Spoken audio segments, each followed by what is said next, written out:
자, 한국의 지배 형태는 단독주택과 공동주택이 있습니다. 단독주택과 공동주택. 공동주택부터 보시겠습니다. 아파트가 있고요. 연립주택이 있는데 한국에선 빌라라고 많이 표현을 하죠. 그리고 여기 다세대 주택. 다세대 주택이라는 것이 있다. 일반적으로 이런 것들을 다 다세대, 공동 이렇게 같이 이야기합니다. 자, 그런데 이 아파트는 어디요? 몇 층이에요, 이거 몇 층? 한 20층 되겠는데요? 20층. 빌라는 얼마네요? 빌라는 조그맣죠? 빌라는 얼마나 작아요? 빌라는 한 4층 정도 됩니다. 4층. 그래서 아파트와 빌라의 차이는 뭐예요? 선생님, 아파트는 크고요. 빌라는 작아요. 네! 정답입니다. 정답이에요. 진짜예요. 진짜입니다. 왜냐면 이 4층과 5층 사이에서 갈라져요. 5층부터 더 크면 아파트예요. 5층부터 더 크면. 4층부터 더 작으면 빌라예요. 진짜입니다. 여기 보면 5층 이상은 아파트다. 4층 이하는 빌라다. 이렇게 나와 있죠. 4층과 5층 사이로 갈라진다. 크면 아파트, 작으면 빌라. 이걸 뭐라고 한다? 공동주택이고요. 거기에는 다세대 주택이 들어가 있다. 어린이집은 0세부터 5세까지. 네, 유치원은 3세부터 5세까지죠. 다 만으로 이야기하고 있습니다. 만으로. 그래서 이게 끝나면 어떻게 해야 돼요? 초등학교 입학을 하게 되는데 이게 만 6세예요. 그런데 이렇게 초등학교 입학하는 걸 뭐라고 얘기하냐면 취학이라는 표현을 씁니다. 취학. 초등학교 입학, 학교에 입학, 이것을 취학이라고 한다. 이런 어휘를 알아둬야지 여러분들이 문제를 풀 때, 공부를 할 때 도움이 됩니다. 자, 그런데 만약에 우리 아이, 아들, 딸, 우리 아이가 너무 똑똑해요. 너무 똑똑해. 그리고 너무 학교에 가고 싶어 해요. 그러면 빨리 갈 수 있어요? 네, 네, 네. 빨리 갈 수 있습니다. 빨리 어디서? 행정복지센터, 주민센터죠. 주민센터. 주민센터에 신청을 하면 돼요. 신청을 하면 입학을 빨리 할 수도 있어요. 그런데 학교에 늦게 가고 싶어요. 할 수 있어요? 네, 할 수 있습니다. 신청하면 됩니다. 신청하면. 이런 경우가 많지는 않아요. 많지는 않은데 어쨌든 신청을 하면 빨리 가거나 늦게 갈 수 있습니다. 알겠죠? 네. 자, 여기 보면 지난번에 관혼상제라고 얘기를 했습니다. 뭐라고 얘기했냐면 아기가 이렇게 자라요. 어른이 되었습니다. 그래서 이걸 뭐냐면 어른이 되다 이렇게 중요한 일이죠. 중요한 일입니다. 근데 남자와 여자가 부부가 됩니다. 부부가 됐어요. 부부가 되다. 이것도 중요한 일이죠. 그죠? 그리고 또 중요한 일이 뭐가 있을까요? 없어요. 뭐가 죽는 거 죽었어요. 예, 죽었습니다. 죽다. 이것도 중요한 일이죠. 그리고 이 사람을 기억하다. 기억하는 거죠. 이렇게 이 사람이 있었지. 이렇게 기억하는 겁니다. 이렇게 중요한 일이 있겠죠. 그래서 이걸 뭐라고 했냐면 이거를 그다음에 이걸 혼, 이걸 상, 이걸 제라고 얘기했습니다. 제는 제사죠. 상은 장례식이 되겠고요. 혼은 결혼식이 되겠습니다. 관은 성년식. 이게 뭐냐면 성년이 된다. 성인이 된다. 어른이랑 똑같은 말이 성인이죠. 그래서 성년이 된다라는 의미로 성년식인데 대한민국에서는 이제 만 19세가 되면 성년이 되는 거죠. 그래서 매월 5월 셋째 주 월요일, 셋째 주 월요일 이렇게 하는데 모르셔도 괜찮습니다. 성년식이 있다. 자, 결혼식에서 중요한 거는 이제 신랑 신부가 있는 건데 제가 패백 같은 이야기를 했어요. 자, 빠르게 한번 이야기를 해보면 뭐가 있냐면 결혼식을 마치고 피로연장으로 가서 음식과 술을 마시는데 음식을 먹고 술을 마시는데 신랑 신부는 피로연장에 안 가고 패백 신랑의 부모님께 인사를 드리고 그리고 피로연장에 갔다가 그다음에 신혼여행을 떠나는 것이 일반적입니다. 이렇게 얘기했죠. 자, 죽다 장례식인데요. 장례식에서는 뭐 육개장을 먹어요. 아, 이것도 중요하지만 절하는 횟수가 중요하죠. 절 한 번. 살아있다. 살아있는 사람. 그죠? 그래서 제가 뭐라고 그랬냐면 세 배. 한 번만 해요. 세 배. 그런데 절을 두 번 한다. 절을 두 번 한다라고 얘기하면 죽은 사람이죠. 자, 여기서 죽은 사람은 고인이라고 합니다. 그리고 고인의 가족, 살아있는 사람에게 절을 하는 경우는 고인의 가족이 되겠죠. 고인의 가족. 고인의 가족을 유족이라고 하고요. 유족 중에서 very important person을 상주라고 얘기하죠. 법을 만들다라는 뜻이에요. 진짜로. 입법. 입법이라는 말 자체가 법을 만들다라는 뜻이에요. 그래서 입법부라고 얘기하면은 어 법을 만드는 부서다 이렇게 생각하면 됩니다. 그래서 너무 그냥 이름이 뜻이에요. 법을 만드는 곳이죠. 그래서 법을 만들다라고 하는데 이 법을 만들다라고 안 하고 법을 땡땡하다라고 얘기합니다. 그래서 제정하다라고 얘기합니다. 제정하다. 법을 제정하다. 자, 다른 얘기인데 중요한 얘기요. 7월 17일 무슨 날이에요? 대헌절이에요. 맞죠? 대헌절. 그럼 무슨 날이에요? 헌법을 만든 날이죠. 만든 날. 그러면은 만헌절이야. 아, 아니죠. 아니죠. 제정하다라고 얘기해서 제헌절이라고 그랬잖아요. 그래서 법을 만들다를 법을 제정하다라고 얘기해요.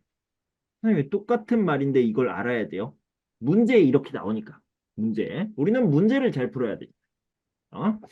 제정하다. 그리고 만약에 법을 만들었는데 예를 들어서 1980년에 법을 만들었어요. 아, 잘했어요.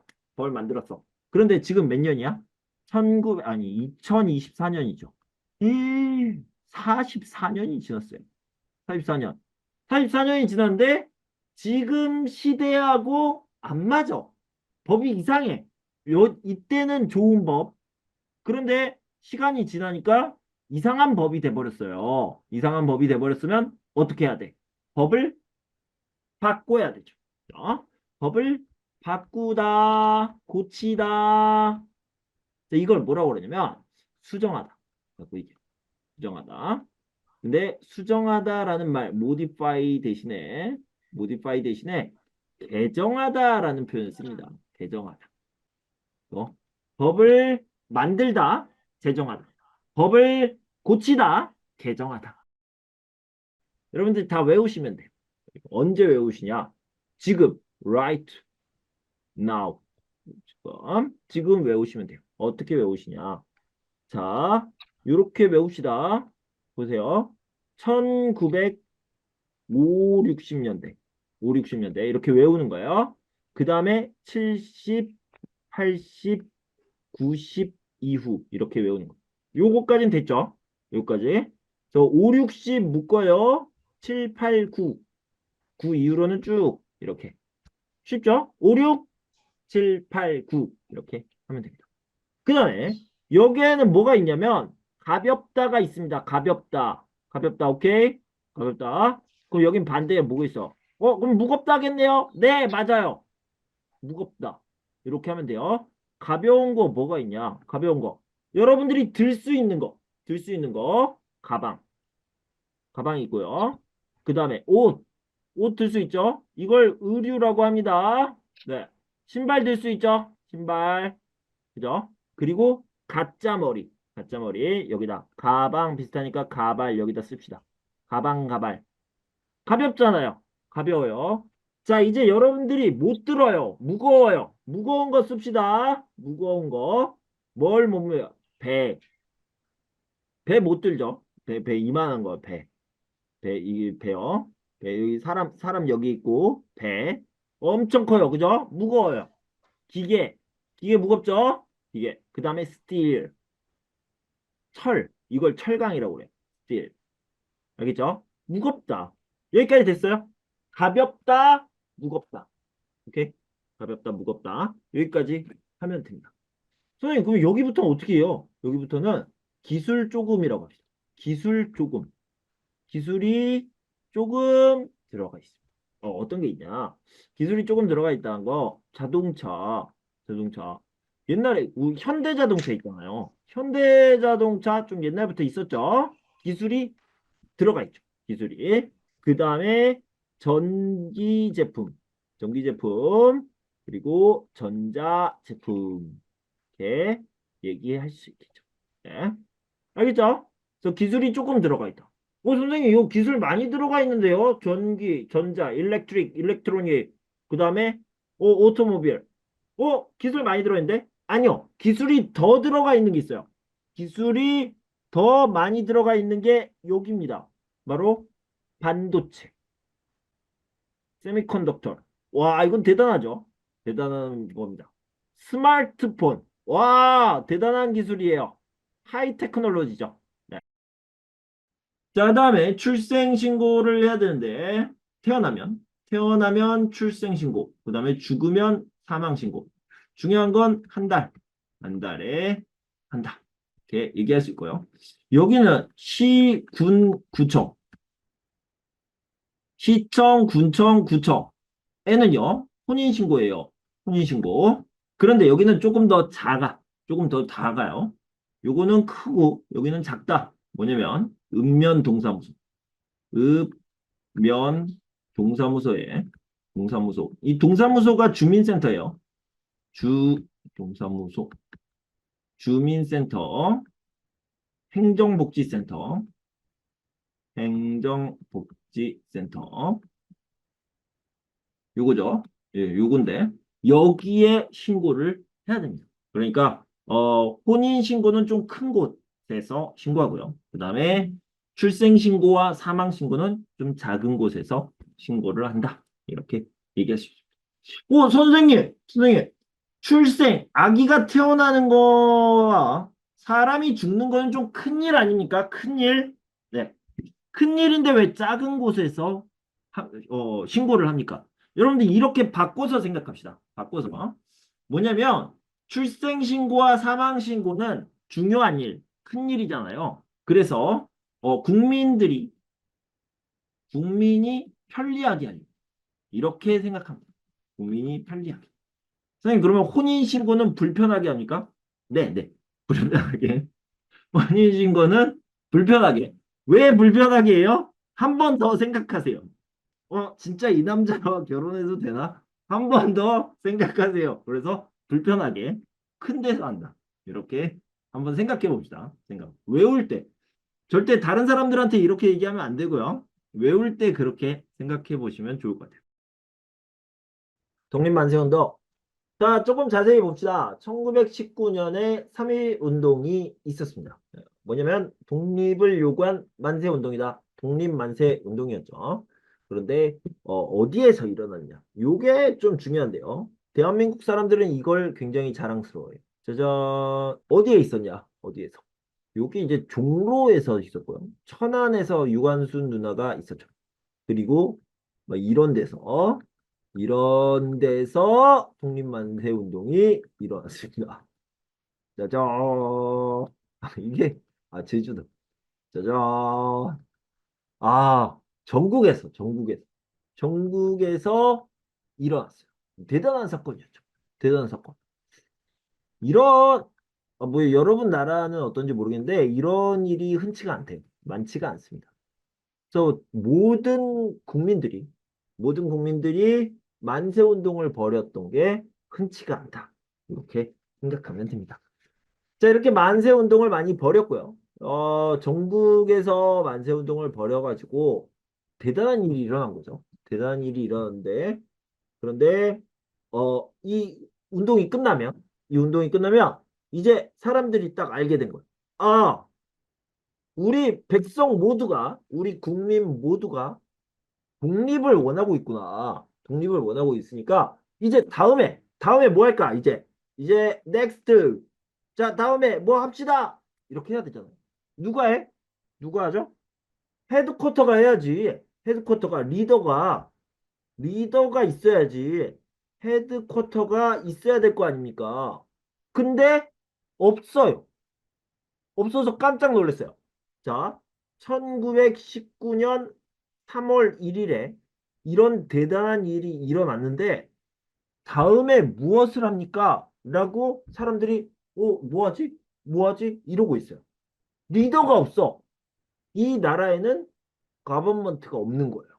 가버먼트가 없으니까 야, 우리 리더가 필요해. 헤드쿼터가 필요해. 가버먼트가 필요해. 라고 생각해서 4월 11일에 당연히 1919년 4월 11일에 중국 상하이에 정부를 만들어요. 근데 진짜 정부예요?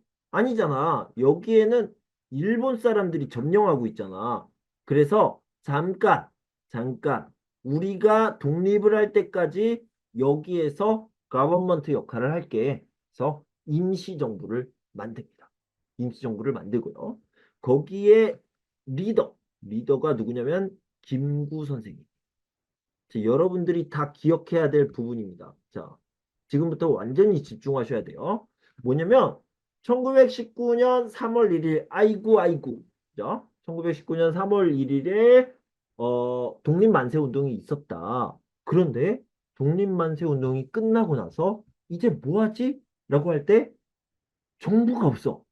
그때까지도 우리한테 리더가 필요해 라는 생각을 못 했어요. 그런데 이제 생각을 한 거죠. 그래서 급하게 얼마나 급하게 40일 만에 여러분 생각을 해봐요. 정부가 없었는데 40일 만에 야 정부를 만들어야 돼. 그리고 정부를 급하게 만들었어요. 40일 만에 임시정부를 만들었는데 중국 상하이였고요. 거기서 김구 선생님이 리더를 맡았다. 지도자였죠. 지도자. 이렇게 알아두시면 되겠습니다. 그렇죠? 뭐 여기에 있는 거는 잘 모르겠어요. 여기는 별로 중요하지 않아요. 제 얘기가 중요해요. 제 얘기. 3.1 운동이 있었고 그 다음에 임시정부가 만들어졌다. 근데 임준 선생님이 왜 이렇게 요 스토리 우리한테 리더가 없어. 큰일이다. 이걸 왜 자꾸 이야기하냐면 역사 문제에서 자, 이제 시험 문제를 얘기해 봅시다. 역사 문제에서요. 이 스토리 순서를 물어보는 게 순서를 물어보는 경우가 많이 있어요. 그럼 여러분들이 요 순서를 기억하시라고요. 요 순서. 알겠죠? 3일 만세운동. 3일 만세운동이 일어난 다음에 임시정부가 생겼어요. 알겠죠? 그래서 3일 만세운동이 일어나고 그 다음에 정부가 필요해. 그래서 임시정부가 생겼다.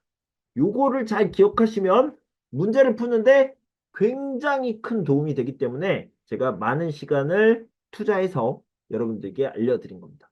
알겠죠? 네. 서울에서 일을 하고 퇴근은 밖에서 해요. 서울 밖으로. 여기에 집이 있어. 이 집이 이렇게 생기지 않고요. 아파트로 생겼죠. 아파트. 그래서 아파트가 엄청 많은 지역이 있어요. 아파트만 엄청 많은 지역. 그래서 의도적으로 계획적으로 새로운 타운을 건설했어요. 뉴타운이죠. 뉴타운. 이 신도시가 뉴시티라기보다는 뉴타운이라고 해야죠. 뉴타운.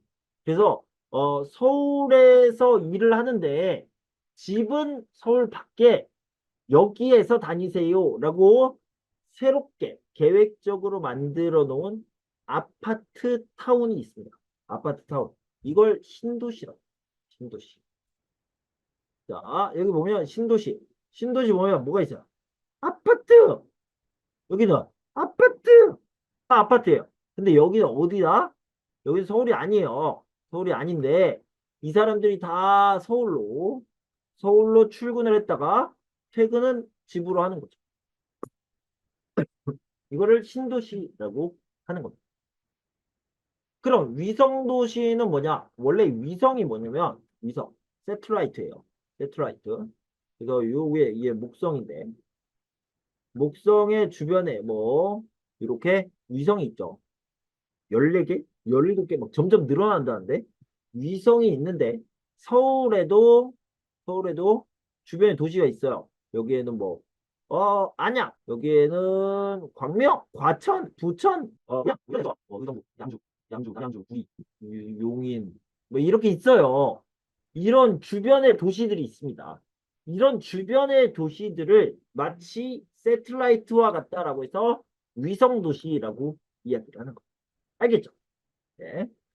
자, 서울 주변의 도시를 위성 도시라고 한다. KIIP 종합평가 줌 클래스 소개해 드리려고 나왔습니다. 2024년 10월 2일부터 12월 27일까지 18문제 정도가 되죠. 요거는 문제 없다. No problem. 문제 없습니다. 여러분들은 다 잘해요. 문제는 뭐냐? 이거죠. 이게 한 18문제 나오겠죠. 이게 문제예요. 사회, 교육, 문화, 정치, 경제, 법, 역사, 지리 이런 것들을 배우는데 몰라요. 그래서 이 부분을 공부하도록 하겠습니다. 이 부분들을 36시간 동안 공부합니다. 이게 해결이 되면 여러분들은 합격할 수 있다. 선생님, 그런데요. 저는 이거 구술시험, 인터뷰, 이것도 문제인데요. 여기 안에 다 들어가 있죠. 결국에는 이걸 열심히 공부하면 이것도 해결이 된다. 그러면 여러분들이 합격할 수 있습니다. 자, 이렇게 공부할 거예요. 월요일, 수요일, 금요일 저녁 8시부터 9시까지 수업을 진행합니다. 자, 그런데요. 수업이 끝나면 바로 수업 영상을 공유해요. 보내드립니다. 그러니까 시간은 별로 문제가 되지 않아요. 그러니까 시간에 신경 쓰지 말고 그냥 수업 영상을 받아서 공부할 수 있다. 이렇게 생각해 주시면 되겠습니다. 신청 방법은 카카오톡으로 연락을 하시면 됩니다. 3개월 과정이니까 12 곱하기 3에서 36만 원을 한 번에 내셔도 되고요. 36만 원이 부담스럽다. 그러면 3번에 나눠서 내셔도 됩니다. 매월 25일에 입금을 하시면 된다. 자, 다시 한번 주의사항, 여러분들이 꼭 알아야 될 사항을 말씀드리겠습니다. 월요일, 수요일, 금요일 저녁 8시부터 9시까지 수업을 하는데 선생님, 저 이 시간에 수업을 못 들어요. 아니, 괜찮아요. 수업 시간은 중요하지 않습니다. 수업이 끝날 때마다 수업 영상, 비디오를 보내드리니까 수업 시간은 중요하지 않습니다. 그럼 뭐가 중요하냐? 수업 레벨이 중요해요. 여러분들이 이 수업을 듣고 도움을 받을 수 있는지, 도움이 되는지가 중요합니다. 그래서 샘플 영상을 보고 수업을 이해할 수 있습니까? 이 수업이 나에게 도움이 됩니까? 이것을 잘 판단하고 신청해 주시기 바랍니다. 자, 그리고 비디오를 보내드리는데 이 비디오는 한 번만 보는 게 아니에요. 여러분들이 뭐 천재, 지니어스면 한 번 듣고 다 알겠죠. 하지만 여러분들은 아니잖아요. 우리는 아니야. 그러니까 여러분들이요. 반복, 리피트 해야 됩니다. 여러 번.